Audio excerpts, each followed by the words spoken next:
Ambalmao oni yantuma abalamso Madame Sisi Ramata Sisoko anauba tantira kabo Atlanta, États-Unis. Bi amna kuma she maraka. Gasana nga do she marala ambe kuma she konna koka.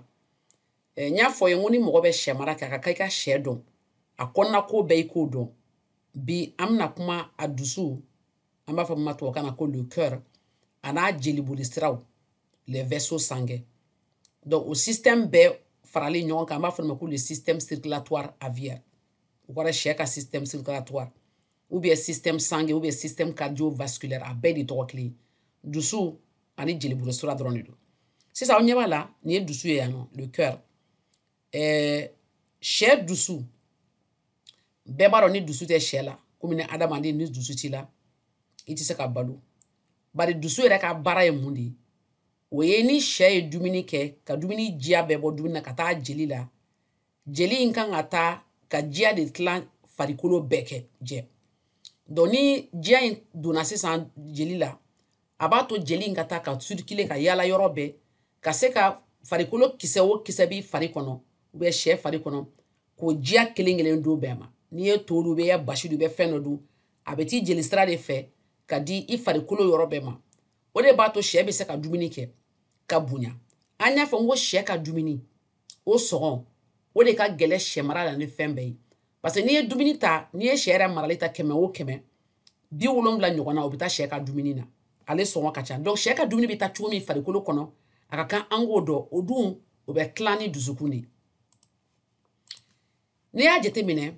sɛ ka lamɔni na a farikolo be énergie caman ta bari sɛ ka dɔgɔ wa ka teli wa a bɛ bonya joona donc o de kama a ka dumuni a b'a kɛ joona joona dumuni bɛ yɛlɛma joona o de kama fana sɛ fari ka kalan ni adamaden fari ye n'i y'a ta sisan sɛ dusu bɛ panpan cogo min a dusu panpan ka teli i m'a ye a bɛ taa fo 350 ka taa 475 la a bɛ 350 ka taa fo 475 o ye minute o minute a bɛ panpan o hakili la alors que adamaden ta ye 70 ɲɔgɔn na de n'i y'a ta sisan pigeon fila sisan o ye 220 220 k'a yira dɔrɔn k'a fɔ n'i magara I ka sɛ la sɛ dusu kan ka pan ka tɛmɛ e ta kan siɲɛ joli siɲɛ 4 fo 5 parce que adamaden ta o bɛ comme 70 ɲɔgɔn na mais sɛ ta bɛ taa fo 100 ɲɔgɔn na farikolo kalaya fana n'i ye sɛ ta sɛ farikolo ka kala ni adamaden ta ye adamaden an farikolo ye 37 degré ɲɔgɔn na de alors que n'i y'a ta sɛ la o bɛ taa fo 40 degré la alors que ni mɔgɔ farikolo sera 40 ma komi ni farigan de b'i la donc n'i magara I ka sɛ la normalement I ka sɛ fari kan ka kalaya ni fari ye ni 3 degré ɲɔgɔn na de ye o b'a yira k'a fɔ ko sɛ in a ka kalaya ye normal ye mais mun de la an b'a fɔ ko an bɛ kuma sɛ dusu kan parce que n'i y'a jateminɛ bagan o bagan n'a bɛ bonya joona a bɛ jeli caman ta k'a tilan tilan fari cɛ parce que farikolo kisɛ kelen kelen bɛ kan ka dumuni dɔ sɔrɔ o de la sɛ bɛ baara kɛ ten donc n'i y'a jateminɛ sɛ ka fɛn na jeli sira la sisan I b'a dɔn ko ni sɛ bɛ kan ka ninakili a bɛ oxygène de ta o bɛ komi fiɲɛ k'o ta wa n'o fiɲɛ donna a fari kɔnɔ o fiɲɛ bɛ yɛlɛma ni dumuniw de n'a bɛ fiɲɛ bɔ a nun fɛ sisan o bɛ kɛ gaz carbonique ye o bɛ komi a ye dumuni min kɛ o sisi o de bɛ bɔ a nun fɛ o de la dusukun a bɛ joli min don k'a bɔ a bɛ joli de ta min saniyalen oxygène bɛ min na ka t'o oxygène ta k'o di farikolo kisɛ kisɛ kelen kelen bɛɛ ma wala y'o d'u ma olu fana o b'a sɔrɔ o ye dumuni min kɛ a bɛ komi ni tasuma jeni sisi min bɛ bɔ o de ye gaz carbonique ye farikolo sisi o fana bɛ bɔ a bɛ taa dusukun fɛ tuguni dusukun bɛ tila k'o fana labɔ o bɛɛ b'a yira k'a fɔ ni sɛ ye dumuni kɛ dumuni nafa de bɛ bɔ a la dumuni tɔ bɛ to wa gaz de bɛ bɔ dumuni na o gaz carbonique o sisi min bɛ bɔ o tɔ min bɛ bɔ o fana bɛ ta ka bɔ adamaden sɛ farikolo bɛ adamaden yɛrɛ farikolo a bɛ bɔ ten a bɛɛ ye cogoya kelen de ye a bɛ bɔ ka taa jeli de la jeli de b'u ɲɛ ka taa fogofogow ma pour que fogofogo ka se ka gaz carbonique bɔ a la o ye komi sisi ka oxygène ta fiɲɛ k'o don ka segin a farikolo kɔnɔ aw yɛrɛ ɲɛ b'a la sisan yan nɔ nin ye kunkolo ye nin bɛɛ ye sɛ jeli bolisiraw de min ye kunkolo filɛ nin dusukun filɛ dusukun ka baara ye ka jeli ta k'a bɔ fɛn na a tɔgɔ de nuguw la parce que dumuni bɛ kɛ nugu yɔrɔ de la dumuni diya o bɛ taa joli kɔnɔ ka tila ka taa dusukolo la dugukolo dusukuna dusukun de b'o ta sa k'a tila fari bɛɛ ni ɲɔgɔn cɛ donc min'o de ɲɛfɔ nin video in na pour que aw k'a faamu dusukun yɛrɛ bɛ baara kɛ cogo min mun de la adamaden ou bien sɛ mago bɛ dusu la a fɔlɔ o ye ka dumuni diya an b'a fɔ ma ko nutriment dumuni diya anglais la nutrient a b'o de ta ka bɔ kɔnɔna na parce que n'i ye dumuni kɛ dumuni bɛ digérer kɔnɔ dumuni diya de bɛ sama ka bɔ i kɔnɔ ka t'i jeli la a b'o de ta ka bɔ i fari fɛn dugu kɔnɔ ka taa n'a ye jeli la en même temps fana gazu an b'a fɔ ma ko oxygène de gaz carbonique oxygène bɛ komi fiɲɛ gaz carbonique o bɛ komi sisilama a b'o de ta ka taa fogofogo la fogofogo b'a labɔ kɛnɛma ka tila ka oxygène ta k'o sigi ani mun tuguni ni dumuni kɛra dumuni tɔ bɛ to dumuni déchets bɛ bɔ a la ni dumuni tɔ tora nafama yɔrɔ min nafalen tɛ dumuni na a b'o ta fana k'o bɔ farikolo kɔnɔ ani fana hormone ji dɔ de bɛ bɔ an fari kɔnɔ minnu bɛ se ka taa fɛn caman kɛ adamaden farikolo kɔnɔ ou bien sɛ farikolo kɔnɔ a bɛ yala n'o de parce que jeli bɛ boli ni furaw de a bɛ boli ni dumuni de a bɛ boli ni fɛnw de jima fɛnw minnu bɛ se ka farikolo nafa a bɛ boli n'o de ka taa n'a yɔrɔ bɛɛ pour que farikolo kisɛ kelen kelen bɛɛ min kɔnɔ an b'a fɔ ma ko cellule olu bɛ k'u nafa sɔrɔ a la ani fana fɛn o fɛn min sɛ farikolo kɔnɔ min b'a bali ka bana a bana cellule minnu bɛ bɔ olu la o kisɛ minnu bɛ bɔ olu bɛɛ bɛ taa jeli sira de fɛ ka taa farikolo kisɛ bɛɛ ma k'a d'u ma pour que olu ka se k'u protéger mais a bɛ mun fana kɛ a b'a to fana ji hakɛ min bɛ sɛ kɔnɔ a b'o ji hakɛ maintenir parce que ni sɛ ye ji min ni jiminɔgɔ b'a la jeli de la o ji bɛ taa jeli de la pour que k'a dɔn ni jiminɔgɔ b'a la ou bien ni jiminɔgɔ t'a la ani mun tuguni a b'a to fana an b'a fɔ ma ko acide base parce que adamaden farikolo kɔnɔ a bɛ komi acide ni base bɛ a bɛ komi sɛgɛmanfɛnw pour que ka sɛgɛmanfɛnw ka o kɛ fɛn ye min a tɛ se ka digi sɛ la ani thermorégulation o kɔrɔ ye a b'a farikolo fana température kalaya n'a sumaya a b'o ta k'o sabati n'an y'a ta sisan système circulatoire la o kɔrɔ ye jeliboli siraw la mun de ni mun de bɛ se ka baara kɛ pour que jeli ka boli sɛ farikolo kɔnɔ a fɔlɔ ye jeli yɛrɛ jeli bɛ boli cogo min a filanan o y'a dusu ye an b'a fɔ ma le cœur a sabanan o ye jeliboli siraw ye artère ni capillaire ni veine olu bɛ jeliboli siraw de jeli boli fana na a bɛ taa yɔrɔ min a n'a bɛ na yɔrɔ min kelen tɛ ni dusukun ye jeli bɔ a b'a bɔ ni sira min ye a n'a bɛ segin ni sira min ye olu sira tɛ kelen ye donc o de la an b'a fɔ a bɛ bɔ ni sira minnu ye ka taa di farikolo ma an b'a fɔ ma ko artère a bɛ segin ni sira min ye an b'a fɔ ma ko veine maintenant capillaire ni veine olu bɛ fitinin fitininw de parce que a bɛ tilan de ka tilan ka taa fo sɛ farikolo kisɛ bɛɛ kɔnɔ maintenant jeli yɛrɛ ye mun de ye jeli bɛ komi ji ani fɛn minnu bɛ ji kɔnɔ an b'a fɔ ma ko cellule maintenant plasma o ye jibanfɛn ye ani fɛn minnu b'a kɔnɔ cellule minnu b'a kɔnɔ olu ye globule blanc ni globule rouge ye olu bɛɛ ye jolikolo kisɛ dɔw de ye minnu b'a to jeli bɛ se k'a ka baara kɛ ka ɲɛ ani fana kɔgɔw b'a kɔnɔ kɔgɔ sugu b'a kɔnɔ an bɛ kɔgɔ minnu dun olu bɛ taa de ka di an ka farikolo kisɛ kelen kelen bɛɛ ma ani fana fɛn caman b'a kɔnɔ fana protéine b'a kɔnɔ o ye sogomafɛnw ye vitamine b'a la lipide tulumafɛnw b'a la sukɔrɔmafɛnw olu bɛɛ n'i ye fɛn o fɛn dun a bɛ t'i jeli sira de fɛ ka taa i farikolo kisɛ kelen bɛɛ ba ka dumuni d'a ma a bɛ komi ni ji ta dɔrɔn compagnie la dugu kɔnɔ sisan compagnie de ji a tɛ ji di bɛɛ ma robinet tɛ tɛmɛ bɛɛ ka da la jeli fana bɛ komi robinet ji de i farikolo kɔnɔ a bɛ taa ni robinet ji ye mais dumuni bɛɛ b'o kɔnɔ a bɛ bɛɛ ta d'i ma farikolo kisɛ kelen bɛɛ b'i ta sɔrɔ o kisɛ minnu b'o la an b'a fɔ ma ko globule rouge fɛn min b'a to jeli bɛ kɛ bilenman ye ale jeli ale de b'a to i ka se ka oxygène ta ka taa di farikolo kisɛ kelen bɛɛ ma ale de photo filɛ nin tan de i b'a ye sisan ko kolo b'a kɔnɔ an b'a fɔ ma ko nucléus o b'a kɔnɔ quoi le noyau voilà maintenant n'i y'a ta sisan globule rouge la sisan o ye fɛn min b'a to jeli kisɛ bilenman o b'a to a ka bilenya fana sɛ ta n'i y'o jateminɛ sisan i b'a ye ko kisɛ b'o kɔnɔ kolo b'o kɔnɔ adamaden ta kolo t'o kɔnɔ o ye différence ye fana an b'a fɔ ma ko le noyau donc globule rouge la sɛ ta ya le noyau ni adamaden ta noyau t'a la ale noyau bɔra a kɔnɔ donc a kolo t'a kɔnɔ quoi maintenant globule blanc an b'a fɔ ma ko leucocyte globule blanc o ye jeli kisɛ jɛman ye ale ka baara ye k'a kɔlɔsi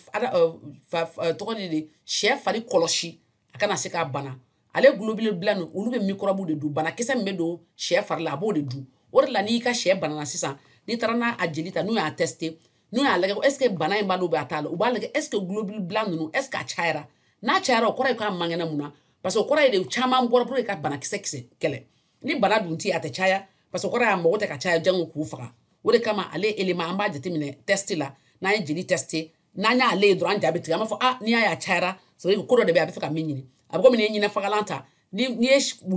jakuma ta mi nyina faga ni jakuma tiaro ko nyina fana kacha parce que nyina o faga c'est la même chose donc nous comme microbe fagalandi donc ni u tiara ama donc amay globule blanc a photo de flèche ça imaye abe tane ale ka bon donc abe se ka microbe to odu maintenant c'est ça sera dusu vraiment le cœur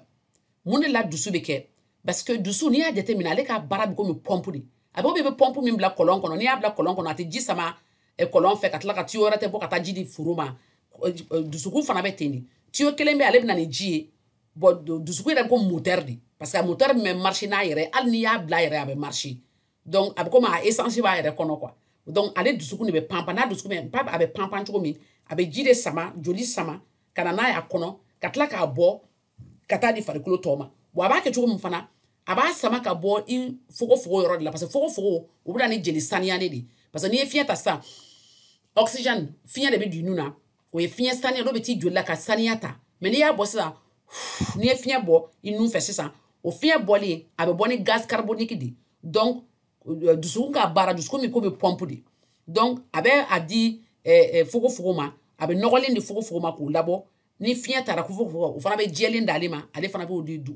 farikolo tɔ bɛɛ ma ni y'a jateminɛ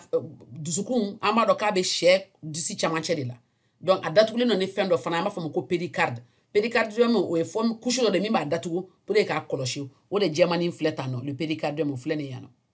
mais n'i ye sɛ ju jateminɛ sisan par rapport n'i y'a ta a farikolo la dusukun ka bon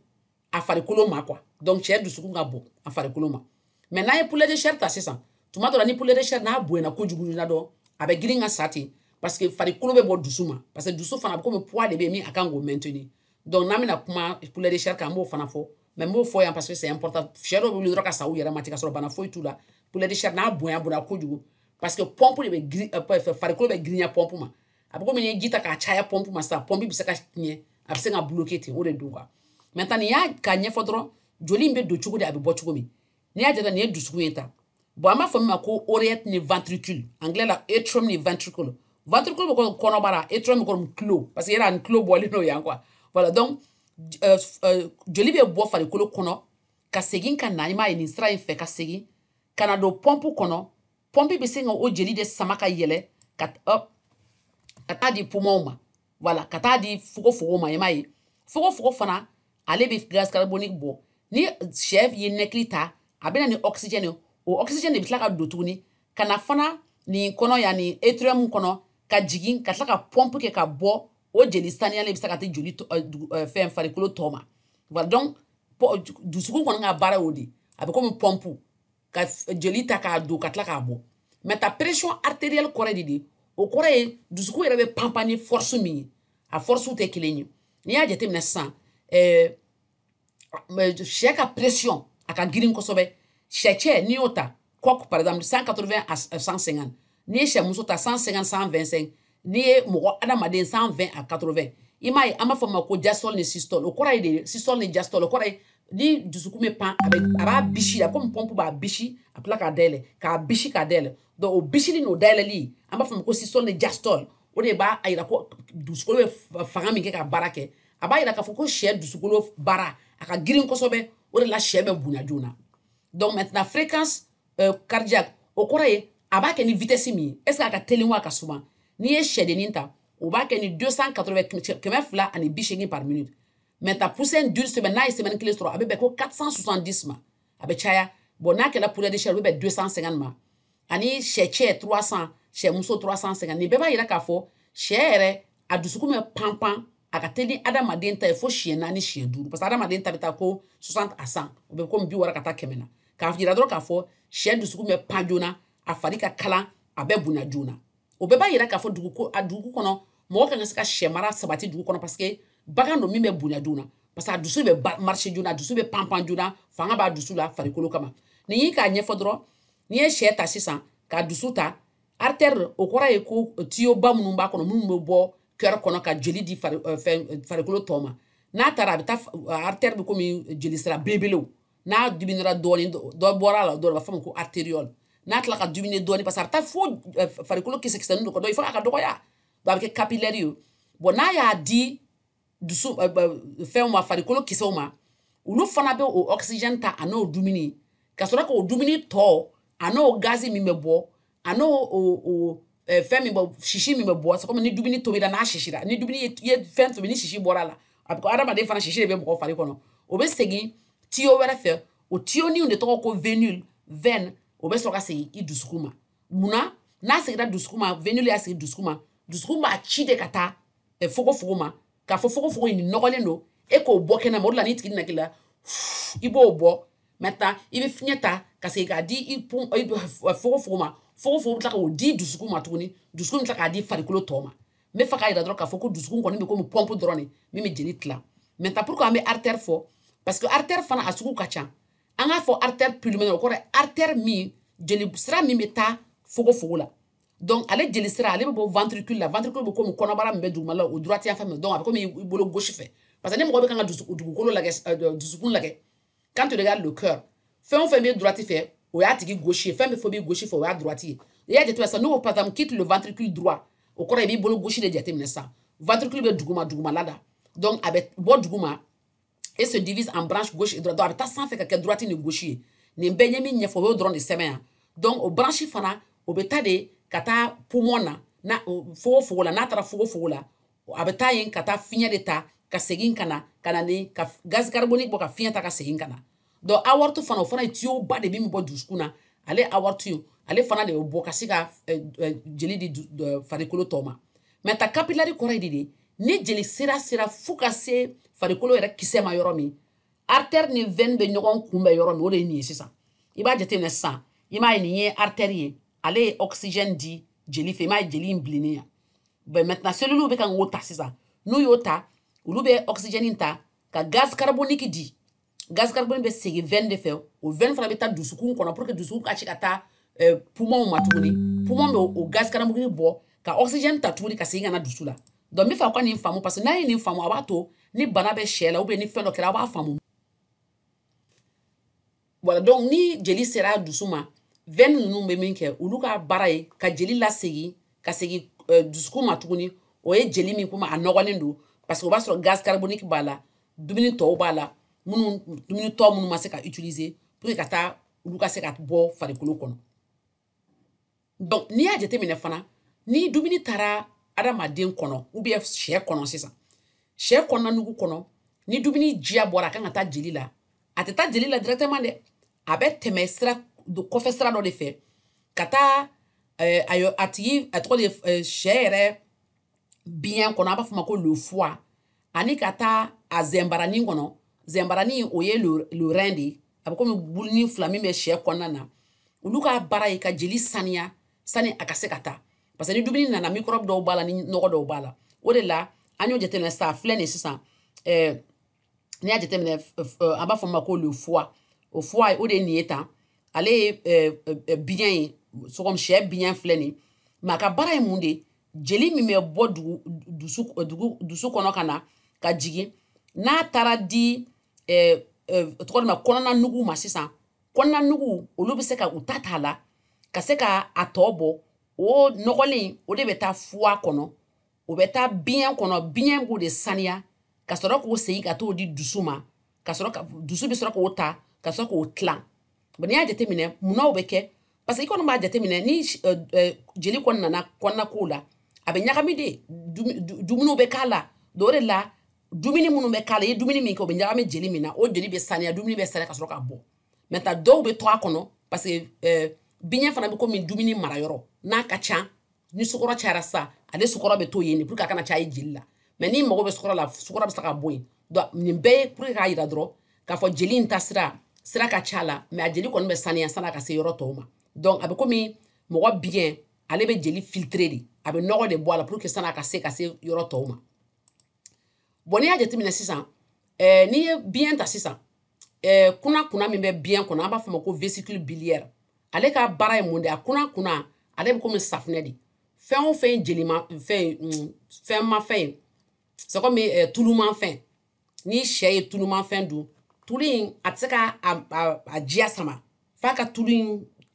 tigɛ cogoya dɔ la quoi a bɛ komi n'i ye tasa ko ni safunɛ ye yɔrɔ safunɛ bɛ tulu tigɛ donc ale vésicule nin kunna min b'a kɔnɔ ale b'a kari de pour que tuluman fɛn minnu bɛ sɛ ka dumuni na olu ka se ka nafa ye donc o de ye vésicule biliaire ye donc a b'a to a komi a safinɛ laban k'a kari pour que a ka se k'a diya sɔrɔ a la maintenant o de la min nin jateminɛ jeli bɛ na ka don n'a donna a bɛ se ka bɔ n'a bɔra fɛn bɛ don a tɔgɔ de kunna kunna bɛ bɔ an b'a fɔ ko i m'a ye vésicule biliaire filɛ nin kunna kunna bɛ bɔ a bɛ ɲagami dumuni na a bɛ dumuni kari kari pour que dumuni ja ka se ka bɔ a la ka tila ka segin walasa a ka se ka dun ka ɲɛ maintenant ani zɛnbarani an b'a fɔ ma ko rein o ka baara ye mun de ye o fana o bɛ acide dɔ de bɔ acide ni dumuni kɛra sisan dumuni sogomafɛnw an b'a fɔ ma ko les protéines donc olu bɛ don de ka kari an b'a fɔ ma ko métabolisme ka se k'o diya bɔ a la donc zɛnbarani an b'a fɔ min ma rein o b'a filtrer de o b'a nɔgɔ de bɔ a la pour que o nɔgɔ ka se ka taa ɲɛgɛnɛ fɛ donc o kɔrɔ y'a de n'i y'a jateminɛ biyɛn ani zɛnbarani min ye rein ye olu fila ka baara ye ka jeli de saniya ka kelen b'a saniya pour que ka a nɔgɔw bɔ a la kelen b'a saniya walasa ka